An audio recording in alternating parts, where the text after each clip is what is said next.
अध्याय 12 श्लोक 11 आहे आणि आजच्या प्रवचन सेवेसाठी निवडलेला श्लोक आहे. अथैतदप्य शक्तोसी कर्तुम मद्योगमासिता सर्व कर्म फलत्यागम ततः कुरु यतात्मवान. याच्या अगोदरची ओवी फार महत्त्वाची आहे. तर श्लोक महत्त्वाचा आहे. अभ्यासेपे समर्थोसी मत्कर्म परमो भव मदर्थमपि कर्माणि कुर्वाण सिद्धी मवाप्स्यसि. जे जे कर्म आहे ते कर्म मला समर्पित कर, भगवान कृष्ण परमात्मा सांगतायत. आणि त्याच्यानंतर जी ओवी आहे ज्ञानेश्वरी क्रमान आहे आणि गाथा आहे तो प्रसंगावधानानं आहे. एखाद्या ओवीचा परामर्श पुढल्या ओवीमध्ये येतो, त्यामुळं मागचा श्लोक आणि त्याचा संदर्भ घेऊनच बोलावं लागतं. अभ्यासेपे समर्थोसी मत्कर्म परमो भव मदर्थमपि कर्माणि कुर्वाण सिद्धी मवाप्स्यसि. हा 10वा श्लोक आहे. त्यावर कर्म काय आहे, ते कर्म आहे ते मला समर्पित कर. पुढं सांगताना भगवान कृष्ण म्हणतात की अथैतदप्य शक्तोसी कर्तुम मद्योगमासिता सर्व कर्म फलत्यागम ततः कुरु यतात्मवान. हे जर जमणार नसेल हेच कर, हे जमणार नसेल तर हे कर, हे जमणार नसेल तर हे कर. अगदी त्यांना म्हणूनच माऊली म्हणतात. भगवान परमात्मा दयाळू आहे, विश्वाची माऊली आहे, कारण तो या जगताला अभिन्न निमित्त उपादान सगळ्यांचा सर्वस्वी सांभाळ करता तोच आहे. त्यामुळे प्रत्येक जीवाला कुरवाळून सांगणारे देव आणि संत याच्या व्यतिरिक्त कोण नाही बरं का. आणि भगवंतानं सांगताना अर्जुनाला सांगितले की बाबा हे करणार नसेल तर हे कर, हे करणार नसेल तर हे कर, हे नसेल तर हे कर, पण कर म्हणे, एकच कर. कर्माचा जो अभिलाषा आहे, कर्माविषयी आसक्ती आहे आणि कर्म केल्यानंतर जे काय फलाविषयी आसक्ती आहे ती सोड, एवढं सांगायचं तात्पर्य आहे. कारण कर्मण्यवादी कारस्ते मा फलेषु कदाचन. जे काय आहे कर्म कर. कर्म करण्याचा अधिकार प्रत्येक जीवाला सांगितला, कर्माचा अधिकार सर्वांना सांगितला, पण फलाचा अधिकार आपल्याकडे नाही महाराज. कर्म सगळ्यांना करायला स्वातंत्र्य आहे महाराज. तुम्ही कोणतं कर्म करावं ते तुमच्या हातात आहे, पण फलाचा अधिकार आमच्याकडे दिला नाही. जे जे काय कर्म करत असतील त्यातून जे काय फल मिळणार आहे, फलाचा अधिकार माझ्याकडे असल्यामुळं जे जे कर्म करायचं आहे ते मला समर्पित कर, बस एवढंच आहे. कारण काय, कर्माचा अभिमान खूप वाईट आहे. मी करतो आहे, मी करतोय, जरा झाली, ची बाधा खूप वाईट आहे महाराज. म्हणून संत महात्म्याने नाही सगळं जे काय वाङ्मय आहे ती हे घालवण्यासाठीच आहे. अहंकार जो आहे, कर्मानं काय होतं, अहंकारच निर्माण होतो, अभिमान निर्माण होतो. कोणतंही कर्म केलं तर मी केलं असं जरा का असं वाटतं बरं का. ते परवा असा कार्यक्रम झाला त्यात मी होतो बरं का, असं जरा का असं मी होतं, असं होतं येतंच. म्हणजे प्रत्येक कर्मामध्ये अभिमान येतोच आणि तो अभिमान येऊ नये यासाठी प्रत्येक कर्म मला समर्पित भावनेनं कर, म्हणजे तुला त्या कर्माविषयी कोणतीही बाधा होणार नाही. मग कोणतंही कर्म कर. कृष्ण परमात्म्याला समर्पित भावानं जे जे काही कर्म कराल ते मला समर्पित केलं की त्याची बाधा तुला होणार नाही, तुला शांती प्राप्त होईल. आणि शांती एकदा प्राप्त झाली, शांतीनाम समाधान, सुख, आणि ज्यासाठी आमची आयुष्यभराची धडपड चालू आहे, सुख समाधान मिळवण्याची धडपड चालू आहे, ते एकदा प्राप्त झालं की मग अवघेची त्रैलोक्य आनंदाची आता. एवढाच या श्लोकाचा परामर्श. अथैतदप्य करतोसी कर्तुम मद्योगमासिता सर्व कर्म फलत्यागम ततः कुरु यतात्मवान. यावर माझे मौली ज्ञानोबाराय भाष्य करताना बोलत आहेत की तैसे येण्याची शरीरा येणे सरे किंबहुना एर झारे चिरापडे. याच्या खाली ज्या ओव्या आहेत त्या सगळे दृष्टांत वजा दिलेले आहेत ज्ञानोबाराय. मनुष्य जन्माला येण्याचं प्रयोजन काय आहे, परमप्रयोजन काय आहे? आत्यंतिक दुःखाची निवृत्ती आणि परमानंदाची प्राप्ती हे परमप्रयोजन आहे. कारण जोपर्यंत आत्यंतिक दुःखाची निवृत्ती होत नाही तोपर्यंत किती वेळा जन्म यावे नित्य व्हावे फजित अशीच अवस्था होणार आहे. जोपर्यंत आम्हाला जन्माला येण्याचं कार्यकारण भाव कळत नाही आणि इथं आल्यानंतर आमचा साध्य साधन भाव जोपर्यंत निश्चित होत नाही, आमचा साध्य साधन भाव निश्चित व्हायला तयार नाही महाराज. आम्हाला जायचं आहे निप्पाणीला, आम्ही इकडल्या बाजूला उभारलेली राधानगरीच्या कडला हात करायला लागलोय. आम्हाला वर्षानुवर्षी किती जरी हात केले, काही किती यत्न केला तरी निप्पाणी काय यायची नाही महाराज. तत्वज्ञान आमचं जे काय साध्य आहे ते साध्य आम्हाला जर साध्य करायचं असेल, प्राप्त करून घ्यायचं असेल, मिळवायचं असेल तर काय करावं लागेल, तर रूट ठरणं गरजेचं आहे, साधन ठरणं गरजेचं आहे. आणि ते साधन कसं असावं, आम्हाला जे काय आमच्या संप्रदायामध्ये जे काय प्रामुख्यानं बजावून सांगितलेली गोष्ट कोणती असेल तर ती निष्कामता. निष्कामतेनं केलेलं कोणतंही कर्म त्याचं फल जे मिळणार आहे तो भगवान परमात्मा आपल्याकडेच घेतो बरं का. म्हणून अनन्यसाधारण अधिकारी सिद्धता करताना सुद्धा सांगितलं ना, निष्काम कर्म निष्काम उपासना, या जन्मी किंवा पूर्वजन्मी निष्काम कर्म आणि निष्काम उपासना झालेला असा, म्हणजे निष्कामतेला अनन्यसाधारण महत्त्व आहे. म्हणून या जन्माला आल्यानंतर आमचं परमप्रयोजन काय असावं, अत्यंतिक दुःखाची, कारण दुःख सर्वांच्या पाठीमागं वेगवेगळ्या प्रकारची हजारो प्रकारची दुःख आहेत महाराज. दुःख कुणाला नाही सांगा, सगळ्यांची दुःख आहेत. पण या दुःखांचा परामर्श घेताना ही दुःख शाश्वत स्वरूपाची नाहीत, ती कोणत्या ना कोणत्या कारणानं मग आधिभौतिक आध्यात्मिक आणि अधिदैविक या 3 तपामध्ये ही मोडणारी आहेत. ही 3 तपानं काही नाही काहीतरी करून ते निघून जातील. पण जे दुःख आहे सर्वांच्या पाठीमागं लागलेलं ते कोणतं आहे, तर ते जन्ममरणाचं दुःख आहे. सगळ्यांच्या पाठीमागं लागलेलं दुःख कोणतं आहे, तर ते जन्ममरणाचं दुःख आहे. आणि त्या जन्ममरणाच्या दुःखातून निवृत्त होणं हे प्रत्येक मानवाचं इति कर्तव्य आहे. तर माणसाला ह्यासाठी जन्म मिळाला, कारण इतर योनीमध्ये आपल्याला सगळे 4ही प्रकार जे सांगितले समान सांगितले. कुठल्या योनीमध्ये झोप नाही, खात नाहीत, मुलं नाहीत, संसार नाही, असं काही नाही, भय नाही असं नाही, सगळ्या योनींना समान सांगितलं. पण वेगळं काय जर असेल तर मानवाला वेगळं बुद्धी नावाचं विशेष अधिष्ठान दिलं. त्या बुद्धीनं चांगलं काय वाईट काय, धर्म काय, नीती काय, अनिती काय. दत्त जयंतीच्या निमित्तानं जे प्रवचन मला ठेवले त्या प्रवचनाला माणसानेच यायचं असतं बरं का, इतर कोणाला अधिकार नाही इथे यायचा. आता काही पूर्वजन्मी जे काही असतील ती येतात बरं का, कुत्री मांजरं सुद्धा. माणसं यायला तयार नाहीत, पण ते माणसासाठीच आहे हेच माणसाला कळत नाही. म्हणून तर संत महात्म्यांचे अवतार आहेत. जीवाला जीवाचं जीवत्व कळून देण्यासाठी संत महात्म्यांचे अवतार आहेत. आणि जीवाचा जीवपणा कशाने जातो तर शास्त्रानं जातो, आणि शास्त्र समजून सांगणारे संत महात्मे आहेत. म्हणून संत आजचा जो अवतार जो आहे, दत्त महाराजांचा जो अवतार आहे, तो अवतार कशातून झाला, मत्सरातून झाला. मत्सराचं निर्दालन करणारा अवतार आहे. हे अवताराचं प्रयोजन काय आहे, तर मत्सराचं निर्दालन करणं हा अवताराचं प्रयोजन आहे. मग हा अवतार कशामुळे झाला, मत्सरापोटीच झाला ना, मत्सरापोटीच अवतार झाला. त्या तिघींना एवढा मत्सर वाटायला लागला की आमच्यापेक्षा कोणतरी, नारदानं सांगितलं की बाबा सकाळी भात पेरते, दुपारी काढते, त्याचं वाळवण घालते, पुन्हा संध्याकाळी त्याचा भात करून शिजवून घालते, साळी पेरते, पुन्हा दुपारी त्याला पीक येतं, पुन्हा दुपारी त्याचं कापणी होते, त्याची मळणी होते, आणि संध्याकाळी त्याचा भात करून ती सगळ्यांना घालते. एवढी तपस्वी पतिव्रता पृथ्वी तलावर आहे. हे कुणी सांगितलं, नारदानं सांगितलं.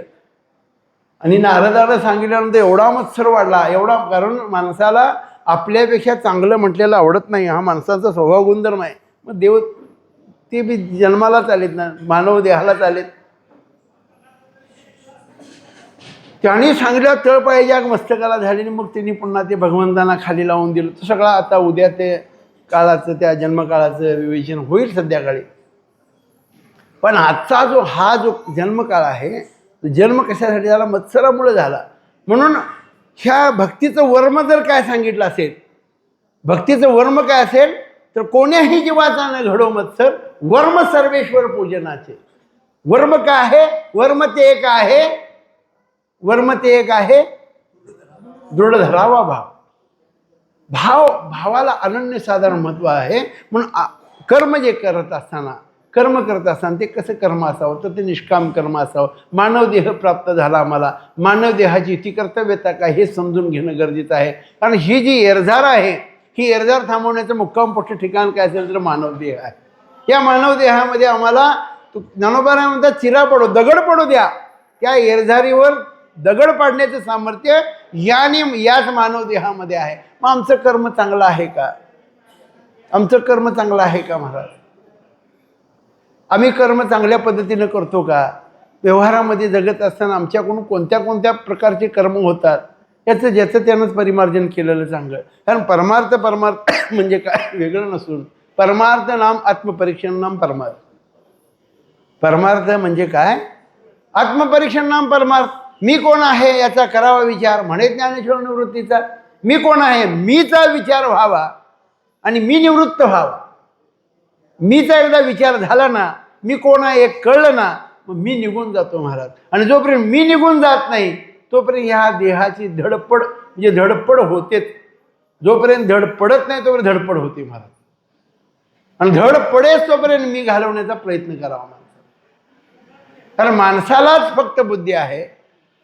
कर्म करत असताना कर्म हे अकाढ्य सांगितलं. शास्त्रकारांनी खूप कर्माविषयी सांगितलं. कर्म खूप क्लिष्ट आहे. कारण केले कर्म झाले तेच. तुकोबारांनी शब्द तेच घातला. का घातला? तेच भोगायला येतं बरं का. केले कर्म झाले तेच भोगाले. दुसरा शब्द घातला नाही. जे केलंच ना तेच भोगायला येईल. उपजले मेले ऐसे किती. जे जे आम्ही कर्म करणार आहे तेच भोगायला येतं. म्हणून कर्म करत असताना ते निष्काम आणि अतिशय निर्दोष कर्म असावं. कर्म हे वांजोटं नाही महाराज. कर्म हे फलाला सन्मुख येतं महाराज. पण कर्म करत असताना आपण चांगल्या पद्धतीचं कर्म करावं. वाल्मिकी रामायणामध्ये एक प्रसंग येऊन गेला. सीतामय्या नामा म्हणे वर्तोणी जावेल नामा म्हणे. त्याचं प्रमाण काय? वर्तोणी जावीन बोलिले वाल्मिक तैसाची करेन वर्तोणी जावीन नामा म्हणे. हे जे प्रमाण आहे हे लक्षात घेऊन ऐका बरं का दृष्टांत. केले रामायण रामाआधी. सीतामय्या बागेमध्ये फिरत होती. बागेमध्ये फिरत असताना प्रत्येक फुलामध्ये फळामध्ये आनंद घेत घेत घेत एका ठिकाणी पोचल्या. एका ठिकाणी गुंजन आवाज ऐकू आला. कसला तरी आवाज ऐकू आला. पक्षी बोलत आहेत. ती भाषा सीतामय्याला कळत होती. त्या भाषेमधलं सर्व काही तिनं ऐकलं. थोडा वेळ बसली, बघितलं तर त्यांचा संवाद जो होता तो संवाद काय होता तर तो जो पक्षी होता त्या पक्षिणीला रामायण सांगत होता.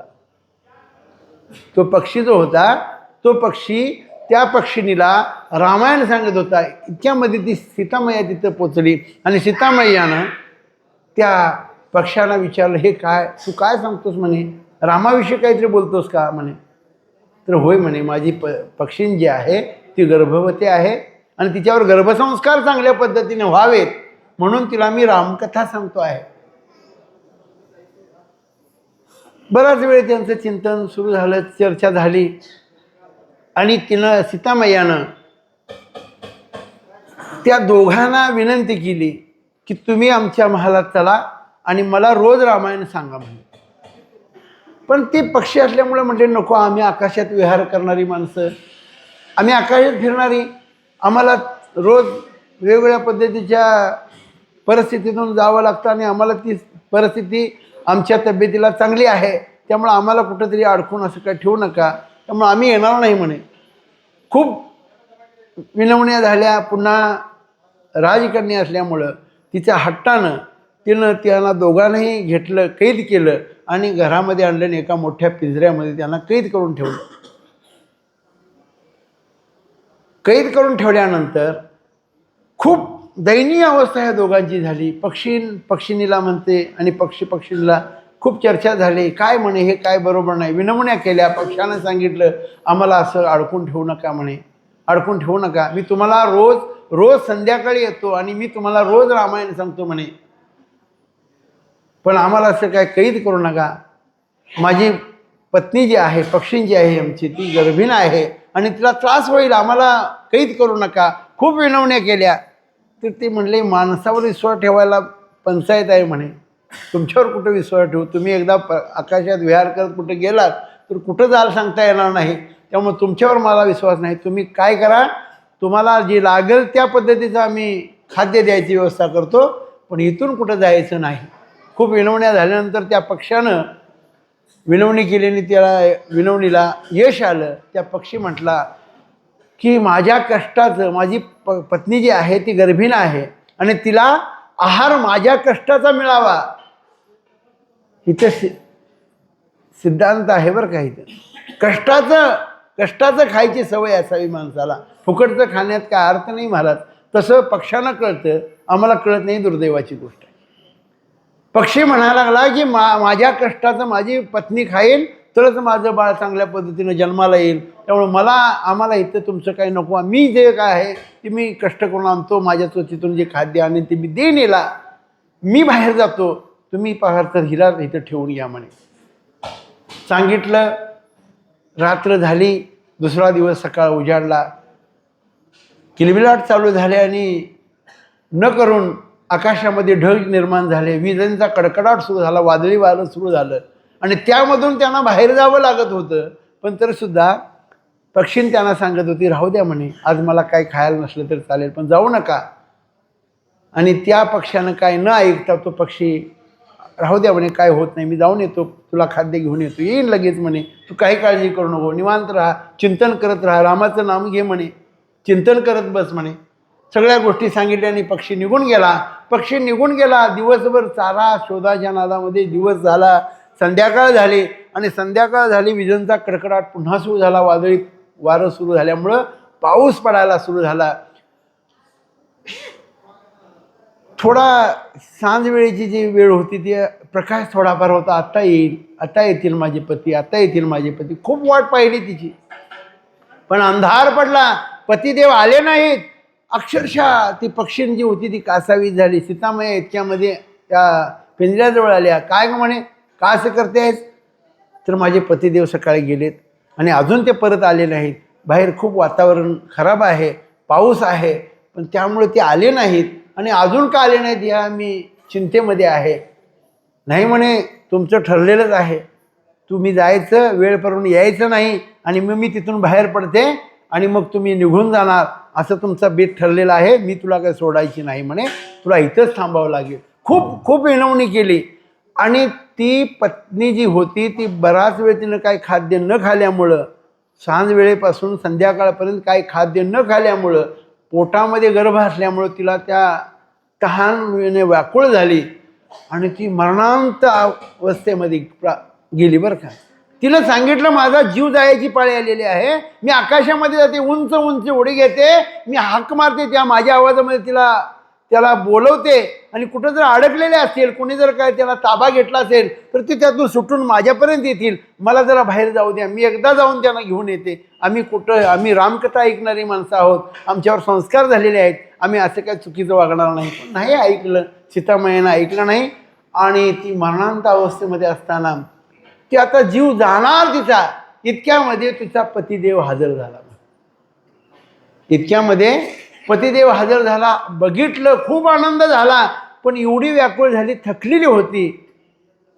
तिनं सांगितलं, तुम्ही आलात बरं झाले म्हणे, तुम्ही सुखरूप आहात ना, व्यवस्थित आहात ना, सगळं विचारपूस झाली आणि एवढ्यामध्ये तिनं आपला तिचा देहत्याग केला. देहत्याग केला. पक्षानं खूप विलाप केला. पक्षानं त्या सीतामाईला सांगितलं, जशी माझी पत्नी गर्भपोठामध्ये असताना माझ्या वियोगानं तडफडली आणि माझ्यासमोर देहत्याग केला, माझ्या पतीसमोर देहत्याग झाला, तसाच तुला देहत्याग, पोठामध्ये गर्भ असताना तुझ्या पतीचा वियोग होईल आणि त्याच्यासमोर तुला देहत्याग करावा लागेल. त्यावेळी दिलेला शाप कुणी दिला? एका पक्षानं दिलेला शाप. मग आम्ही माणसांच्याबरोबर कसं वागतो सांग? आमचं कर्म कसं आहे?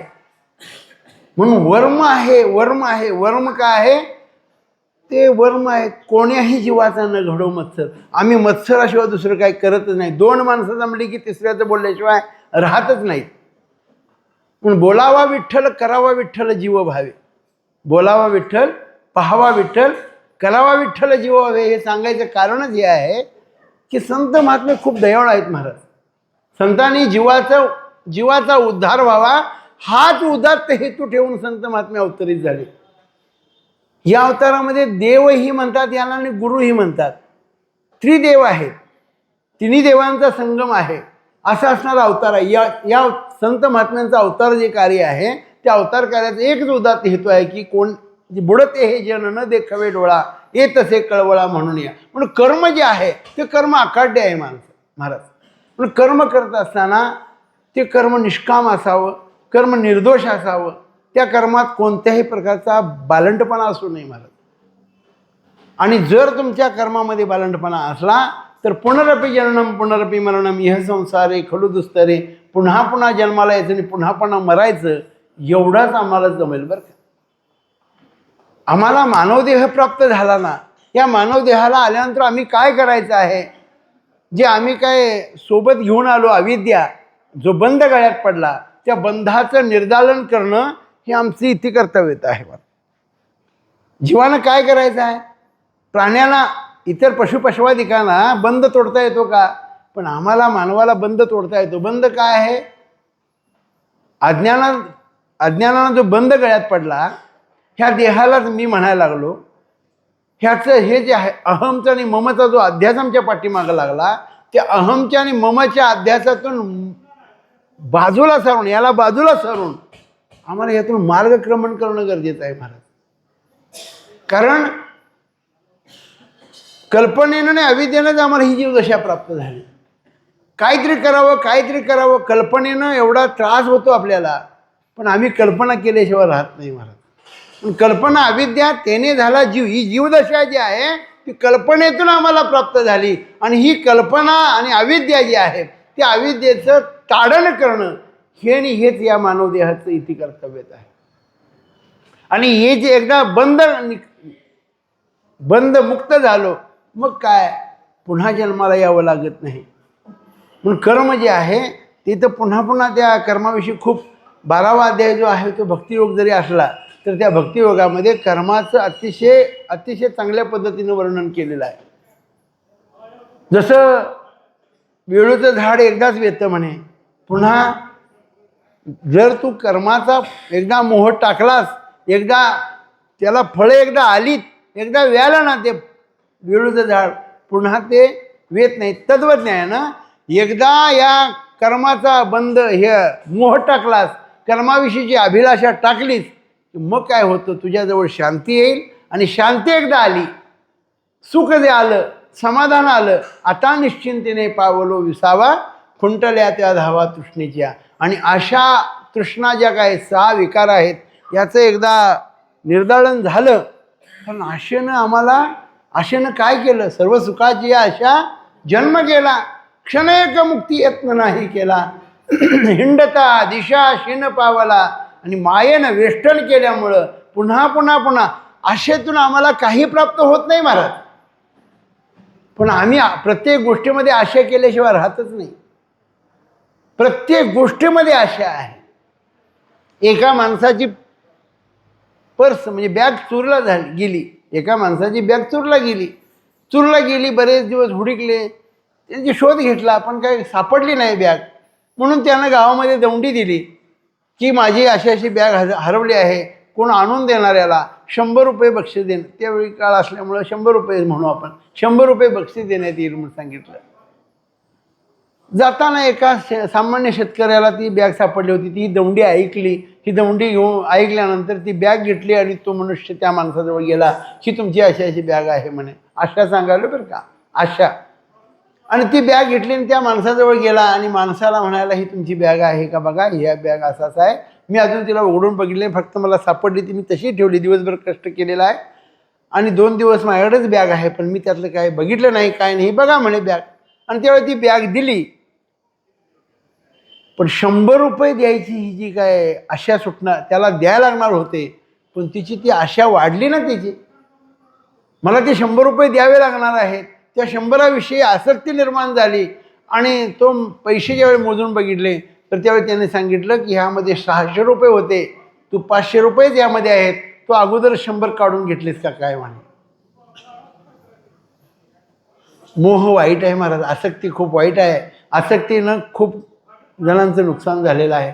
त्या माणसानं एवढं अपमानास्पद बोलायला लागला, एवढं बोलला, एवढं वाईट बोलला. तो शेतकरी मुकाट्यानं गेला आणि गावामध्ये जो काय मुख्याधिकारी होता, पाटील जो होता गावामधला, त्या पाटलाकडे तक्रार केली आणि सांगितलं की म्हणे अशी अशी मला बॅग मिळाली आणि त्या बॅगेची दौंडी यानं पेटवली होती की जी बॅग देणाऱ्याला 100 रुपये बक्षीस देण्यात येईल. हे 100 रुपये तर द्यायचे राहिलेत, पण मला एवढा अर्वाच्य बोलला, एवढं अपमानित केलं, एवढं घाणेरडं बोलला मला आणि माझ्यावर नको ते घाणेरडे आरोप केले यानं, याला काहीतरी विचारणा व्हायला पाहिजे पाटील म्हणे. आणि त्याला बोलवलं, पुन्हा बोलवलं, दोघांची चर्चा केली. काय झालं म्हणे, तुला बॅग मिळाली, तुझी बॅग आहे का? होय माझी बॅग आहे. मग काय झालं तर माझी बॅगेमध्ये 600 रुपये होते आणि यातले ह्यानं 100 रुपये काढून घेतले. अगोदरच मी ह्याला जे काय बक्षीस देणार आहे त्याने अगोदरच काढून घेतलेले आहेत आणि माझ्या बॅगेमध्ये 500 रुपयेच आहेत. 100 रुपयाची जर आसक्ती सोडली असती तर 500 रुपयाला मुकावं लागलं नसतं महाराज. पण त्या पाटलांना दिलेला निर्णय, जो मुख्याधिकारी आहे त्या मुख्याधिकाऱ्यांना दिलेला निर्णय फार महत्त्वाचा आहे. त्या पाटलानं सांगितलं, तुझ्या बॅगेमध्ये 600 रुपये होते ना? होय म्हणे. मग या बॅगेमध्ये किती आहेत? 500 आहेत. मग ही तुझी बॅग नाही म्हणे, तू जा म्हणे. म्हणजे 100 रुपयाची जी काय आशा होती त्या 100 रुपयाची आशेमुळे 500 रुपयाला मुकावं लागलं. आमचं तसंच आहे महाराज. आम्हाला सुंदर देह दिला, या सुंदर देहानं आम्हाला काय करायला पाहिजे? त्या भगवंताला मिळवणं गरजेचं आहे. त्या भगवंताला मिळवण्याखेरीज व्यतिरिक्त आम्ही दुसरंच काहीतरी मिळवायला लागलो. एवढा खटाटोप करायला लागलो जे आमचं नाही त्यात आम्ही आमचं म्हणायला मिळवायसाठी खूप खटाटोप करायला लागलो. जे माझं नाही ते बी माझं, ते बी माझं, दुसऱ्याचं ते बी माझं. आमचं आयुष्य असं गेलं बरं का. कारण जे मिळवायला लागलो आम्ही, जे मिळवायला लागलो त्यामध्ये दुःखच आहे. कारण अण्णासारखे सांगतात, जरी विषयामध्ये आम्हाला सुख मिळालं, तर ते सुख नाही, त्या सुखामध्ये दुःखाचे बीज रोवलेले असतात. काय आम्ही आयुष्यभर कुठल्या तरी एखाद्या सुख मिळालं त्यामध्ये आनंद मानतो, त्या आनंदामध्ये एवढं रम्मान होतो, पण तो आनंद एक दिवस मावळणार आहे आणि त्या आनंदानं आपल्याला पुन्हा दुःखाला प्राप्त व्हायचं आहे. हे आम्ही विसरतो महाराज. विसरतो की नाही सांगा? एखाद्याला बरेच दिवस बाळ नाही, बाळ झालं. एखाद्या जोडप्याला बरेच दिवस बाळ नाही, बाळ झालं. किती आनंद झाला. गावामध्ये साखर वाटली बरं का, पेढे वाटले, आनंद. एवढ्या फटाक्या गावात होती तेवढी सगळ्या दुकानातल्या फटाक्या आणल्या आणि गावावर धुमाळी करून टाकली. आनंद व्यक्त केला. पण तो आनंद किती काळ टिकला? 1 वर्षाचा झालं, बोलायला तयार नाही. 2 वर्ष झाले, बोलायला तयार नाही. 3 वर्ष झाली, बोलायलाच तयार नाही. आनंद टिकला का? त्याला बोलता येत नव्हतं, बोला येत नाही, ठीक आहे. पण काही काळानंतर त्यानं नुसती बोंब मारायला सुरुवात केली. त्या पोरानं नुसती बोंब माराय, त्यात मी आनंद वाटायला लागला.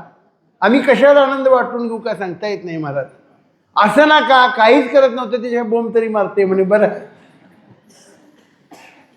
आम्ही कशात आनंद मांडू काय सांगता येत नाही महाराज. तो आनंद टिकला का? आनंद टिकला नाही. पण ते पोर मोठं झाल्यानंतर त्याचं लग्न झालं, सगळं झालं. पण आम्ही त्याच्या लग्नापर्यंत ठीक आहे म्हणून आम्हाला 4 आश्रम सांगितले महाराज. आम्हाला 4 आश्रम सांगितले.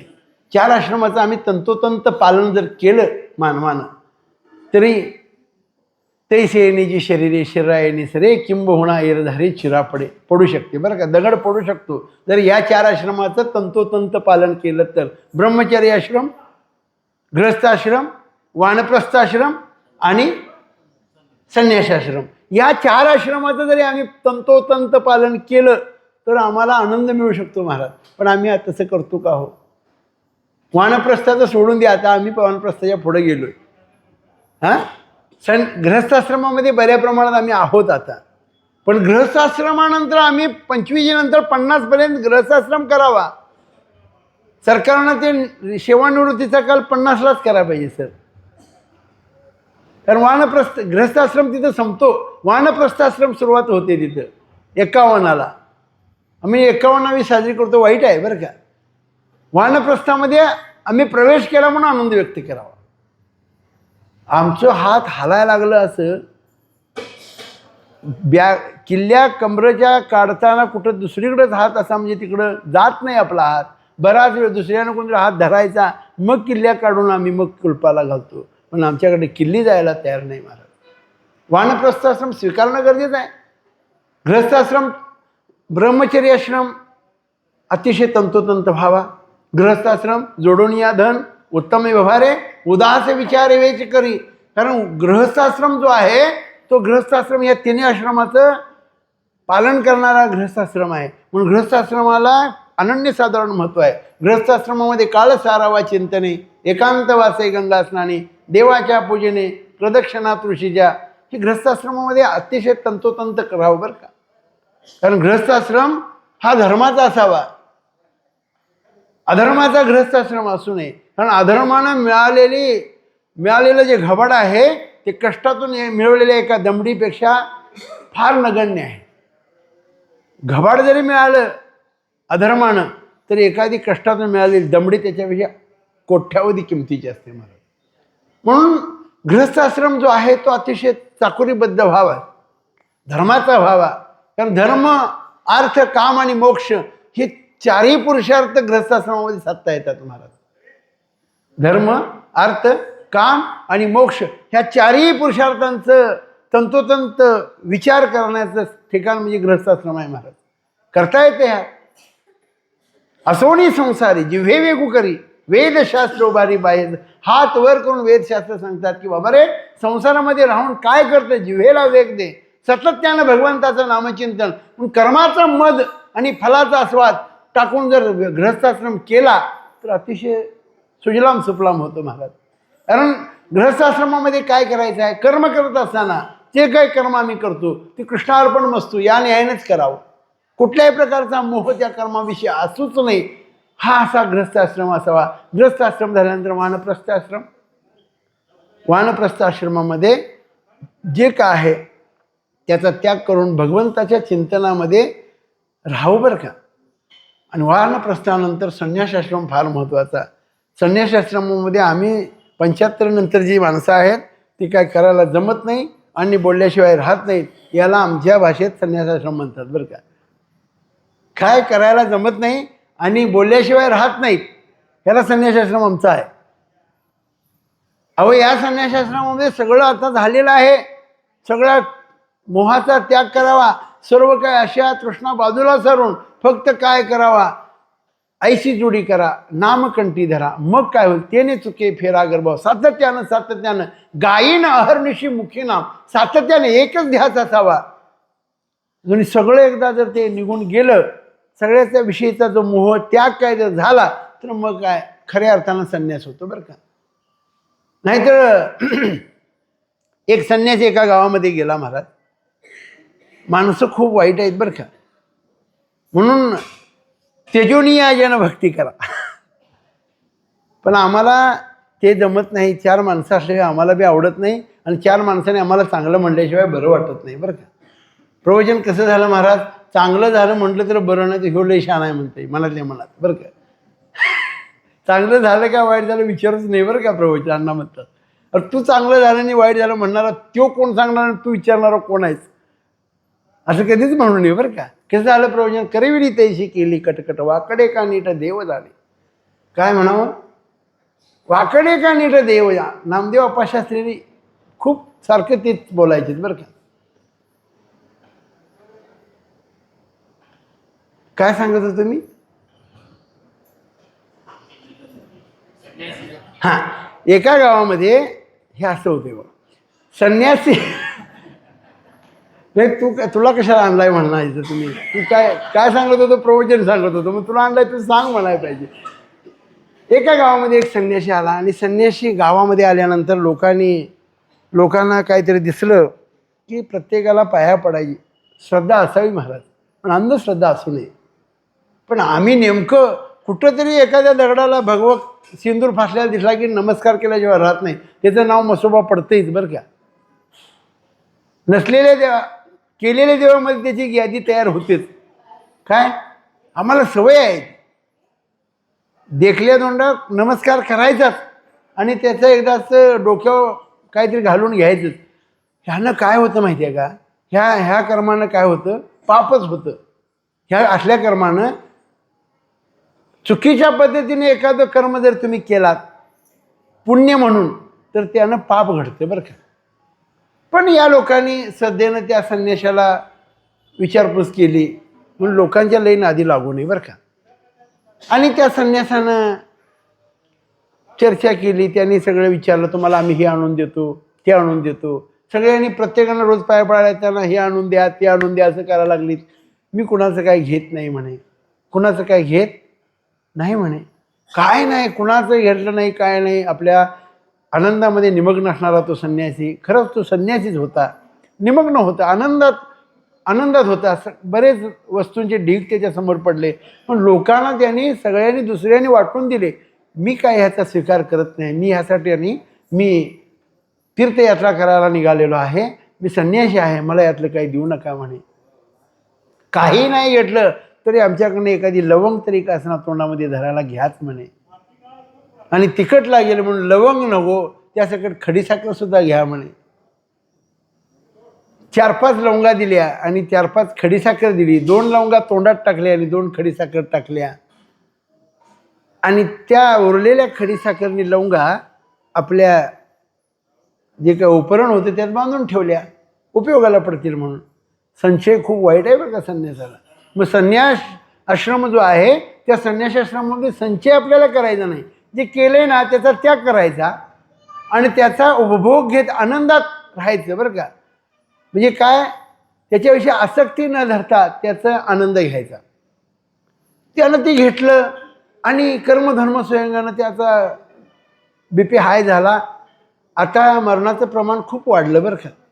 माणसं आत्ता होता आणि 26 नंतर 32 एका शास्त्राने यांचं मत आहे, 26 पासून 32 मृत्यूदर खूप वाढणार आहे म्हणे. 26 ते 32 आपण त्यात जायचं नाही म्हणून आपण विठ्ठल विठ्ठलच म्हणायचं बरं का. आपण त्या यादीत जायचं नाही, कारण कोरोनातनं आम्ही राहिलोय, कोरोनाच्या महामारीनं आपण राहिलोय, म्हणजे आपण या 32 आम्ही अगदी व्यवस्थित राहणार बरं का. आणि त्याचा कर्मधर्म ब्लड प्रेशर वाढला, अटॅक आला आणि तो गतप्राण झाला. संन्यासी गेला बरं का. संन्यासी गेल्यानंतर गावामध्ये हाहाकार मारला, संन्यासी गेला, संन्यासी गेला, संन्यासी गेला. मग त्याचा दफनविधी जो आहे, संन्यासी असल्यामुळे त्याचा विधी व्हायला पाहिजे आणि विधी व्हायला पाहिजे म्हणून सगळीकडे चौकशी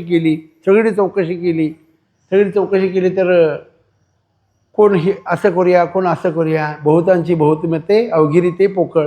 सगळ्यांनी प्रत्येकाने, कारण त्यातले प्रत्येकजण तज्ज्ञ लोक बरीच असतात, त्या लोटक्याला होल पाडायला सुद्धा यमडीच असतोय बरं का. ते एरंडाचं जे तिकटे असते ते बांधलं चुकीचं म्हणून भांडणं, त्यावरनं भांडणं, तू लय छान आहेस, आम्ही अशी लेजराणी बांधून नेल्यात म्हणायला लागला. त्याच्यावरनं सुद्धा म्हणजे प्रत्येक गोष्टीत तज्ज्ञ असतात आणि बरेच तज्ज्ञ आलेत, बऱ्याच तज्ज्ञांनी विचार मंथन केलं, पण त्याचा कसा व्यवहार करायचा इतकेच कबीर महाराज तिथं आले. आणि कबीर महाराजांनी विचारलं काय गोंधळ आहे, बघितलं जाऊन. आणि कबीर महाराजांनी त्याची चौकशी केली, तर तो संन्यासी आहे का नाही हे बघण्यासाठी त्यांनी त्यांचं उपकरण बघितलं. त्या उपकरणामध्ये 2 लवंगा आणि 2 खडीसाखर होते. संचय करणारा हा संन्यासी नाही म्हणे, ह्याचं अग्नियाना देऊन टाका म्हणे. 2 लवंगण आणि 2 जर खडीसाखराने जर आम्हाला संन्यासी म्हणून आमचा जर केलेली तपश्चर्या भंग होत असेल तर मग आम्ही कुठं आहे, आमचा विचार आम्ही करणं गरजेचं आहे. म्हणून संन्यासाश्रम खूप क्लिष्ट आहे. पण जर हे 3 आश्रमाचं तंतोतंत पालन केलं ना की हिथं संन्यासाश्रमामध्ये तो आनंद घेता येतो आनंद. म्हणून ह्या 4 आश्रमाचं आपण पालन केलं की मग जी काही एरझार आहे ती एरझार थांबवण्यासाठी आम्हाला काय मिळेल त्या भगवंता संत महात्म्यांनी जो काय आम्हाला उपदेश केला त्या संत महात्म्यांनी केलेल्या उपदेशाचं आम्ही चिंतन करू. संत महात्म्याने आम्हाला काय सांगितलं की बाबा रे, इतर साधनं आहेत, त्या इतर साधनांचा तुला काय उपयोग होणार नाही, कारण अनंत जन्माचे संस्कार आहेत. इतर साधनं काय अवघड नाहीत, पण सोपी नाहीत, अवघडी नाहीत. काय म्हटलं, सोपी नाहीत पण अवघडही नाहीत. कारण आम्ही घरातल्या एखाद्या मंडळीनं जर आम्हाला एखाद्या टिपण सांगितलं, टिपणची काही गरज आम्हाला लागत नाही. 32-33 जी काही वस्तू आहे त्या आम्ही बिना टिपणाच्या घेऊन येतो. पण आम्हाला महाराज सारखे सांगतात, चांगदेव 65 सांगायला सुरू आहे, विचारसागर 2दा झाला, अमृतानुभव 1दा झाला. आमच्या डोक्यात काय यायचं तयार नाही. कारण का, महाराज आल्यानंतर आम्ही त्या पुस्तकाला हात घालतोय. आता मामा ते बघतात, चिंतन करायला वेळ आहे. आम्ही दिवसभर कुठे ते कम्प्युटरसमोरच असतोय. मला सांगायचं तात्पर्य एवढंच आहे की अवघड काही नाही, सोपं आहे. अण्णा म्हणतात संसार अवघड आहे, संसार अवघड आहे. जे नाही ते आम्ही निर्माण केले, जे संसारात नव्हतं ते आम्ही निर्माण केले गेले. काय होतं, आम्ही इथं आलो तेव्हा आम्ही काय घेऊन आलो का, काय नाही. वेदांताच्या भाषेत बोलायचं नाही. इकडं आपण माणसं म्हणतात नंगा आणा नंगा जाना, नाही नाही, नंगा आणा नंगा जाना नाही. शारीरिकदृष्ट्या नंगा आणा नंगा जाना आहे. वृत्तीनं बघितलं तर तो घेऊन आलेला आहे आणि घेऊनही जाणार आहे. काय इथं आल्यानंतर घेऊन आलेला आहे आणि तो इथं काय जो काय त्याचा साठा होता तो घेऊन आल्यानंतर त्याचं काय विल्हेवाट त्यानं काय लावून, त्यातनं मार्ग काय, पुरुषार्थ काय साध्य केला आणि मग घेऊन जायचं आहे. पण महाराज अण्णा सांगतात की ह्या संसारामध्ये काय नव्हतं ते आम्ही सगळं तयार केलं.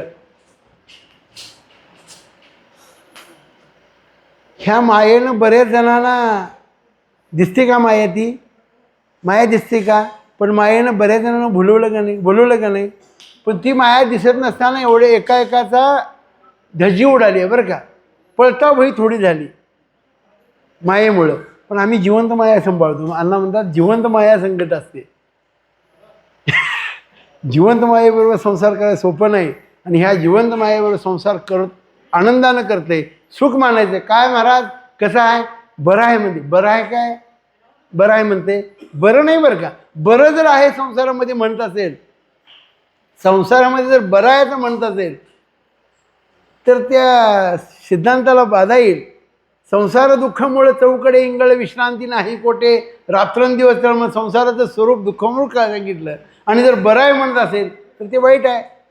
पण या आणि या देहामध्येच आम्हाला ही एरजार जी आहे, ही एरजार जी आहे थांबवण्याचं काम या देहामध्ये आम्हाला करणं गरजेचं आहे. आणि यासाठी काय करावं लागेल, एकतर त्या देवाला शरणागती पत्करावी लागेल, नाहीतर संत महात्म्यांना शरणागती पत्करावी लागेल. देवाला शरणागती करणं, देवाच्या उपकारातून उतराई व्हायसाठी देवाविषयी कृतज्ञता भाव व्यक्त करून त्याला शरणागती व्यक्त करावी. कारण देवाचे उपकार आहेत आपल्यावर.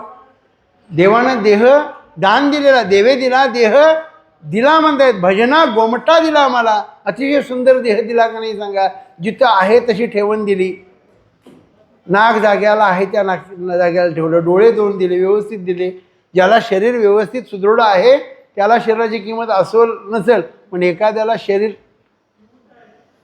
किंमत आहे बरं का. किशोरला विचारा, मला विचारा, काय शरीराची काय किंमत आहे ते दोघांना विचारा. म्हणजे इथं समोर विचारायचं झालं तर शरीराची किंमत खूप आहे. आम्हाला ते कळत नाही महाराज. एखादा अवयव बदलायला लागला, सांगितला तो घालाय सांगितला दुसरा, तर त्याची काय अवस्था होते ते आम्ही भोगले म्हणून सांगतो बरं का. पण हे शरीर जे आहे त्या देवानं आम्हाला सुंदर असं दान दिलेलं. दिले इंद्रिय हात पाय कान डोळे मुख बोलाया वचन, जेणे तू जोडसी नारायण, नासे जीवपण भवरोग घालवण्यासाठी आम्हाला हे दान. नरदेह निधान लागले हाती, उत्तम सार उत्तमची गती, देवची होईन म्हणत देव होण्याचं सामर्थ्य या मानव देहामध्ये आहे. कारण तुम्हाला ह्या सगळ्या व्यवहारामध्ये जीवन जगत असताना बरे संसारामध्ये तुम्ही या मायाजाळामध्ये लटामळामध्ये तुम्ही जर राहा म्हणे, पण त्याचा बादनिश्चय करून राहणं गरजेचं आहे. कारण सर्व मिथ्या हे जाणून शरणरी गा देवाची, यांना कुठं सोडून चालणार. गृहस्थाश्रम आम्ही धर्मानं स्वीकारलेला आहे.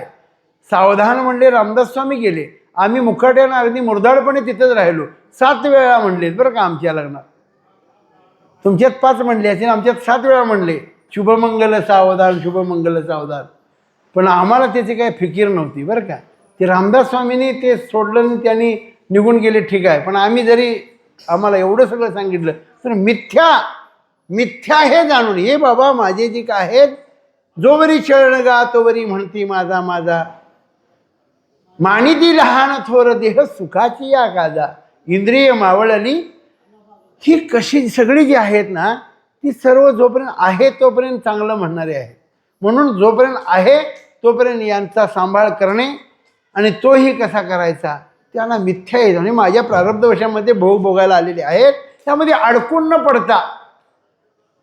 न पडता यांच्याशी व्यवहार करणं. आणि मग आयुष्य जात आहे पहा, काळ जपतसे महा, स्वहिताचा घोर वहा. स्वतःचं हित कशामध्ये आहे तर शरण जाऊ दारा पांडुरंगा, त्या भगवंताला शरणांगती पत्करल्याशिवाय या जीवाचा जीवपणा जाणार नाही महाराज. आणि जीवाचा जीवपणा गेला की मग काय झालं, आमच्या शास्त्रीय भाषेत त्याला मोक्ष म्हणतात. मोक्ष येणं जाणं एकदा खुंटलं ना पुन्हा, कारण गर्भवासाची यातना खूप वाईट सांगितल्या महाराज. काय सांगू गर्भीची यातना, मज भोगिता नारायणा, मांस मळ मूत्र जाना, तुझं क्षणोक्षणा ध्यात असे. म्हणून एकतर देवाला शरणांगती पत्करावी, अन्यथा संत महात्म्याला शरण. आणि या जगतामध्ये शरणांगती पत्करण्याची दोनच ठिकाणं आहेत. शरणांगती, परवा चैतन्य महाराज म्हणले, कोणाच्याही डोक्यावर डोकं, पायावर डोकं ठेवू नका म्हणे.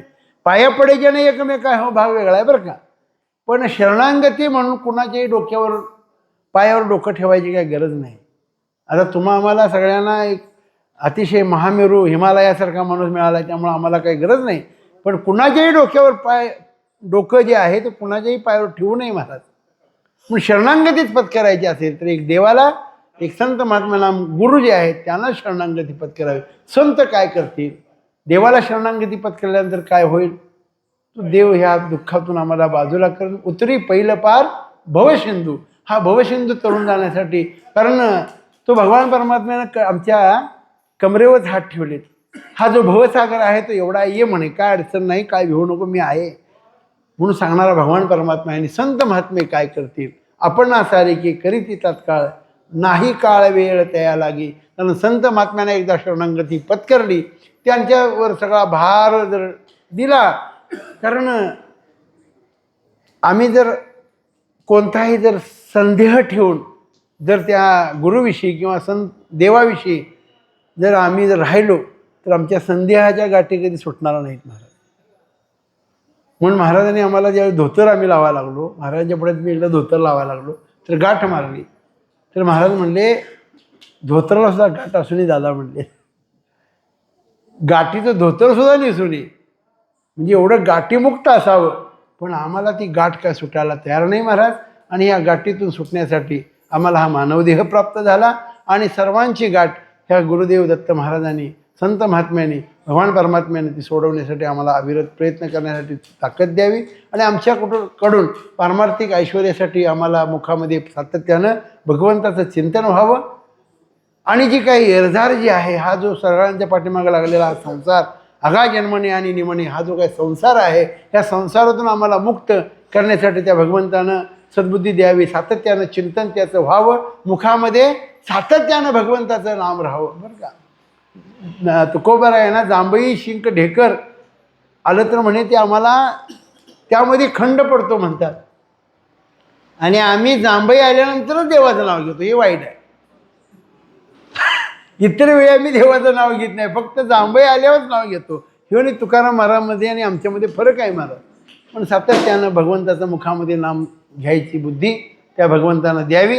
आणि ह्यानं काय होईल, ऐसी जोडी करा नाम कंठी धरा, तेने चुके फेरा गर्भवास.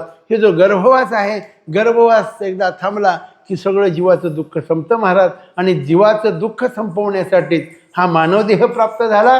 म्हणून तैसे येण्याची शरीरे, तैसे येण्याची शरीर, याच शरीरामध्ये आपल्याला हा जो भवरोग आहे, हा भवरोगाचं निर्दलन करण्यासाठी, उच्चाटन करण्यासाठी सारासार विचार करा उठाउठी, नाम धरा कंठी विठोबाचे, तयाच्या चिंतने निरसेल संकट आणि तराल दुर्घट भवसिंधू.